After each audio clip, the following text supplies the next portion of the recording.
ये इंपॉर्टेंट है। तीसरा जो एग्जिट है, थर्ड एग्जिट, उसे कहते हैं बिफोर सुपर एन्युएशन। अगर डेथ हो जाए तो भी एग्जिट हो जाएगा, अगर किसी की मौत हो जाए सेवा काल में तो भी एग्जिट हो जाएगा। ये तीसरा एग्जिट है। तीसरे एग्जिट में भी उन्होंने ये कहा है कि 80% जो कॉर्पस है उससे पेंशन बनेगी और जो 20% जो कॉर्पस है वो लमसम के रूप में आपको दे दिया जाएगा। अब इसमें इन्होंने एक नई बात जोड़ दी है।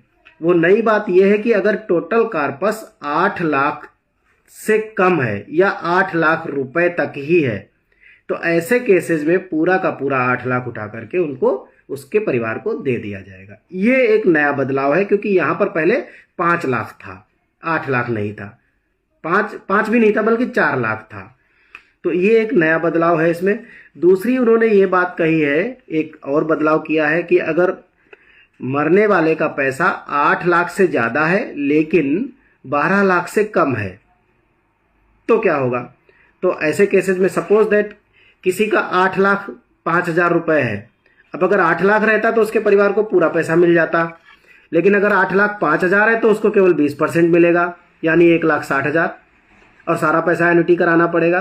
तो ये एक टेक्निकली प्रॉब्लम थी। तो उन्होंने कहा कि अगर 8 लाख से ज़्यादा है लेकिन 12 लाख से कम है तो ऐसे केस में क्या होगा कि 6 लाख रुपए निकाल करके दे दिए जाएंगे और 6 लाख की एन्युटी खरीदनी पड़ेगी।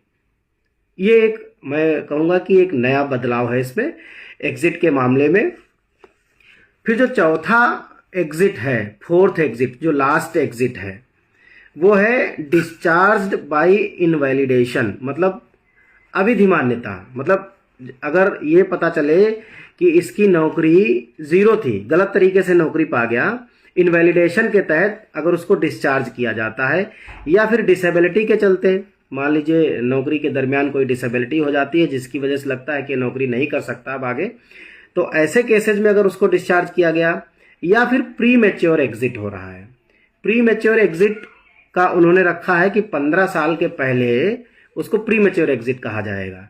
तो ऐसे केसेस में तो ये अब कई तरीके का हो सकता है। ये जो चौथा वाला एग्जिट है, यानी डिस्चार्ज बाय इनवैलिडेशन या डिसेबिलिटी या फिर प्री मैच्योर रिटायरमेंट, ये इसमें कोई बदलाव नहीं है, ये बिल्कुल वैसे ही है जैसे पहले था। मतलब अगर 20 साल की नौकरी के बाद एग्जिट हो रहा है तो उस पर सुपर एन्युएशन वाले चार्जेस लगेंगे। सुपर एन्युएशन का मतलब 60 और 40, 60% तक वो पैसा विड्रा कर सकते हैं और 40% एन्युटी में लगाना पड़ेगा। दूसरा है 56J। 56J मतलब जबरिया रिटायरमेंट, अनिवार्य सेवानिवृत्ति। चूंकि अनिवार्य सेवानिवृत्ति भी 20 साल की नौकरी के बाद ही दी जाती है तो उस केसेस में भी 60 और 40 का रेशियो होगा। तीसरा है रिटायरमेंट ऑफ ऑन इनवैलिडेशन, जिसको हमने पहले ही बता दिया। चौथा है entitlement on boarding out from service on disablement. तो और चौथा है एब्जॉर्प्शन। कभी कभी क्या होता है कि मतलब जो है जैसे हमारे ऑर्डिनेंस के साथी हैं जो ऑर्डिनेंस फैक्ट्रीज में काम करते हैं, बहुत सारी ऑर्डिनेंस फैक्ट्रीज को कारपोरेटाइज कर दिया गया है, एब्जॉर्ब कर लिया गया है, तो उन केसेस में भी पहले वाले नियम ही लगेंगे जो कि 2015 के एग्जिट एंड विड्रॉल पॉलिसी थी।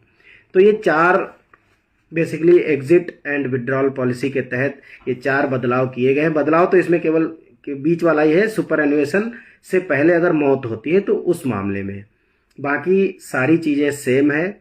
अगर सेम नहीं है तो वो हमारी ज़रूरत की चीज़ें नहीं है, उनसे बहुत ज़्यादा फर्क नहीं पड़ता, क्योंकि 60 साल के रिटायरमेंट के बाद कौन 20 साल 25 साल तक तो कोई पैसे को वहाँ पर इन्वेस्ट करके नहीं रखेगा, तो इलॉजिकल है वो।